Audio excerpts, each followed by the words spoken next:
Now, should Tsarnaev be treated as a criminal, questioned under the public safety exception to the Miranda rule, but then read his rights and told his right to remain silent and have a lawyer? Or should he be treated as an enemy combatant with no such protections? I believe very strongly the former. I think that's the only legal way to proceed. I do not believe under the military commission law that he is eligible for that. It would be unconstitutional to do that. Let me say this, Chris. One of the great things about America is that we come together at times of trial. I very much regret the fact that there are those that want to precipitate a debate over whether he's an enemy combatant or whether he is a terrorist, a murderer, etc. Federal law, we've had 435 terrorist convictions under federal law. We've had 100+ arrests. There have been maybe a half a dozen under the military commission. It is really very clear to me that the course that can be taken, you've got the high-value interrogation group, they're skilled, they know how to do this, the Miranda right can be read at a later time. He has reportedly been shot through the throat, he's intubated, he can't talk now. So there is time to do the investigation, to make a clear assessment, and to move from there. So I really regret all of this discussion, which is creating a conflict that need not be there. The administration is ready for this. Let me bring in Congressman King. Despite the comments of Senator Feinstein, do you think Tsarnaev should be treated as a criminal or an enemy combatant? I believe he should be treated as an enemy combatant for the purpose of interrogation. I've put out a statement with Senator McCain, Senator Graham, Senator Ayotte. The reason for it is there are so many questions unanswered. There are so many potential links to terrorism here. Also, the battlefield is now in the United States, so I believe he is an enemy combatant, and he would not be tried before a military commission. Ultimately, he would be tried in a civilian court, and the statements taken from him cannot be used against him in that trial. But right now, he is really one of the only links we have as far as any involvement in the Al-Qaeda movement, in the overall Islamist movement, and we don't know, are there other conspirators out there? Are there other explosives out there? Where do they get their radicalization? Are there mosques, imams we should be looking at? Who did his brother meet with when he was in Russia and Chechnya? These are only questions that I believe can be obtained through, if he does not get his Miranda rights, because even though right now there's the public safety exception, that's going to expire in about 48 hours, and after that he can lawyer up and stay quiet. I'm not interested. He's going to be convicted one way or the other in a civilian court. Right now it's to get intelligence. This is a unique opportunity to go into a treasure trove of intelligence. Only he has it. Let me ask you, excuse me, Congressman, but I do want to get to the intelligence because I know you both have been briefed by the administration this week. Senator Feinstein, what can you tell us about the plot at this point? Was there any foreign involvement? And especially, what do you know, if anything, about the older brother, Tamerlan's trip to Russia last year? Well, we do not know specifics. However, we do know that there was very likely a call from Russia before he went back to Dagestan and Chechnya, asking about it. I think just conjecture would lead one to believe that this may have come from his running jihadist sites on his website. Anyway, he went home for 6 months. That's a lapse. We will find out what happened during those 6 months. I think there is likely going to be an assessment that this was somebody who did want to participate in a jihadist event. There is ample evidence, fingerprints, I understand, direct testimony from one of the people that had his legs blown off, that he recognized him. They admitted to the driver of the car that they hijacked, that they were the bombers. So I think there's going to be a great deal of evidence put together to be able to convict him, and it should likely be a death penalty case under federal law. I believe that the federal competence in doing this at this time is extraordinary. I believe that, let me just finish, that the Hig can interrogate him. This is the high-value interrogation yes, group. with Abdul Muttalib. They've done it with many, many others, and they've gotten convictions out of all of them. Let me bring in Congressman King.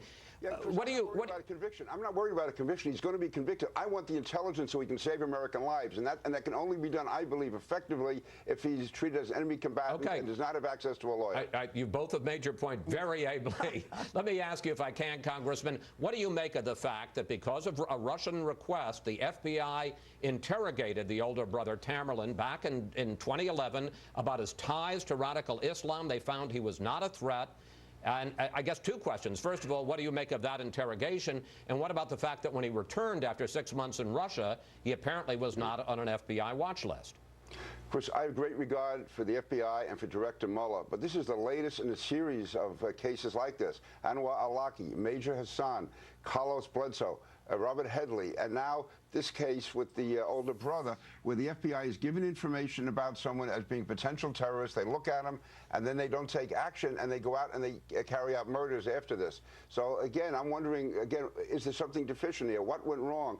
And again, even if there was nothing they could find in 2011, he goes to Chechnya in 2012. He has statements up on his website. He's talking about radical imams. Why didn't the FBI go back and look at that? Listen, I don't want a Monday morning quarterback. They did a great job in resolving the case, but as far as getting information in advance and not seeming to take the proper action, this is at least the 5th case I'm aware of where the FBI has failed to stop someone who ultimately became a terrorist murderer. Congressman King, you said after the bombings that, and this is your quote, "We are letting our guard down." Do you believe that this attack should have been prevented? And you also have said, I gather, that political correctness be damned, we have to do more effective surveillance inside the Muslim community. Well, actually, as far as letting our guard down, I was being critical of those in Congress, some of my own party, who want to start cutting funding for Homeland Security because they think this war is over. It's not. As far as, what was the other part of your question, Chris? The surveillance inside the Muslim community. Oh, yeah.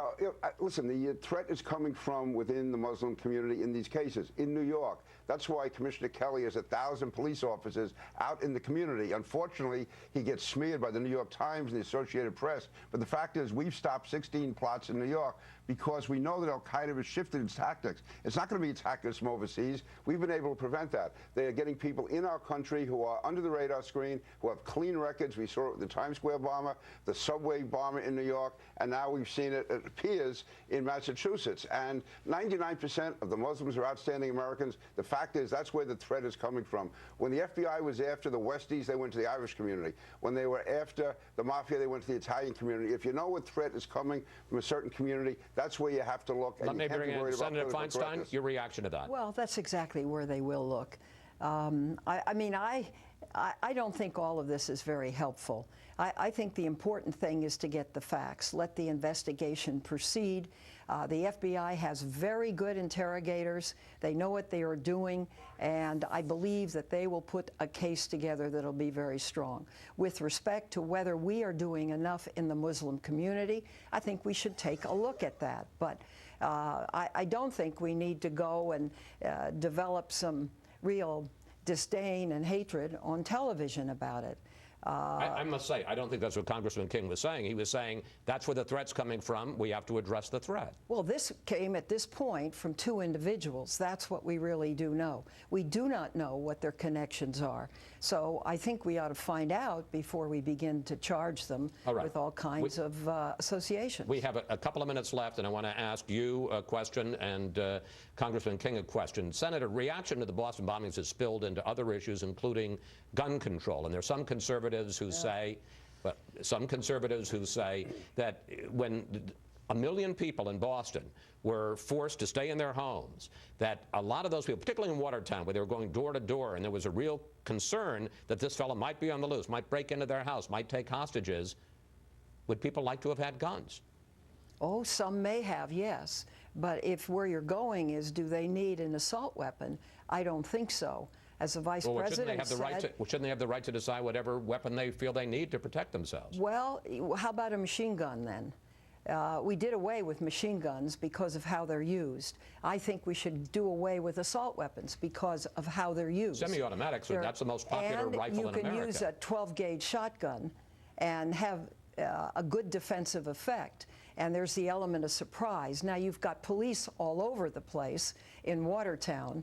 So I don't really think that this is applicable. I think there are people that want to make this argument, but 12-gauge shotgun, there are many weapons, the 2,000 plus weapons that are available to people for choice without an assault weapon. We're running out of time, so I'm not going to give you a chance to answer that question, Congressman King, but I'm going to give you a chance to answer the other question. This has also spilled into the debate over immigration reform. Some conservatives, like Charles Grassley, senator from Iowa, are saying, you know, before we reform the system, we ought to focus more on who we let into this country. Your response? Well, first of all, I don't think it should have a severe impact on the immigration debate. I do think that we should focus on whether or not it should be refined, and that if people are coming from a country which has a terrorist background, if there's a strong terrorist element in that country, that there should be extra vetting for people from that country. But listen, I'm a grandson of immigrants, and while I have some concerns with the security aspects of immigration reform, I don't think we should use that as an excuse to stop the debate. But I do believe that, again, if someone's coming from a country which has a strong al-Qaeda or any other type of terrorist element in it, that we should not be afraid to ask the extra questions, do the extra research, do the extra vetting to make sure that people coming in here have no affiliation at all to those terrorist groups. Senator Feinstein, Congressman King, we want to thank you both for a spirited discussion. Thank you for coming in today. We will stay on top of all these developments. Thank you, Chris. Thank you. Thank you, Senator. Thank you.